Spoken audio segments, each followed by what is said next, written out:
Hi guys, ako nga po pala si Percy Jewel Tumbukon at ngayon magpapasama na naman ako sa inyo. Gagawa pala tayo ng ice Milo shake. At ngayon kailangan natin ng Milo, mag na baso, at isang kutsara, pwede naman kutsarita, at ice cube. Kailangan din natin ng pan-design. Ang pinili kong pan-design dyan ay orange and the heart. At ngayon, sisimulan na po natin. Uunahan po natin ang Milo buksan. Buksan lang po natin ng maayos.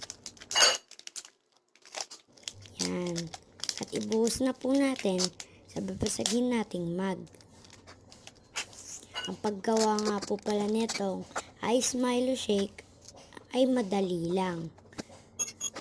Kailangan nyo lang po ng 4 na bagay na kakailanganin para dito.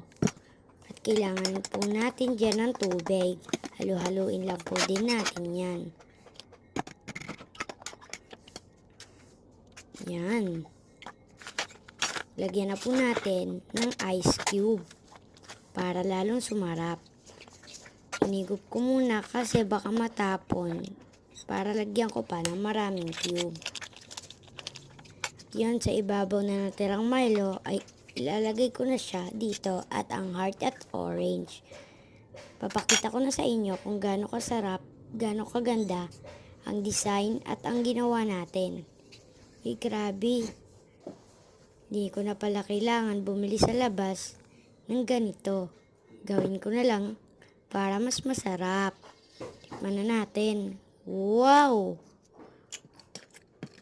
Mapapayam kasi sarap.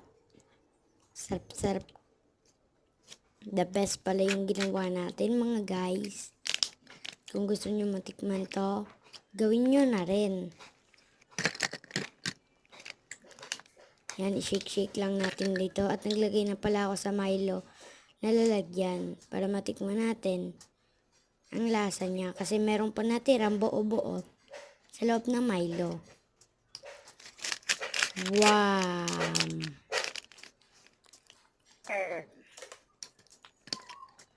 Tikman na natin ang yelo. Tikman na natin ang ice Milo shake.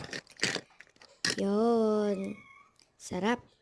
Hanggang dito na lang po ang aking vlog. Don't forget to follow my social media account at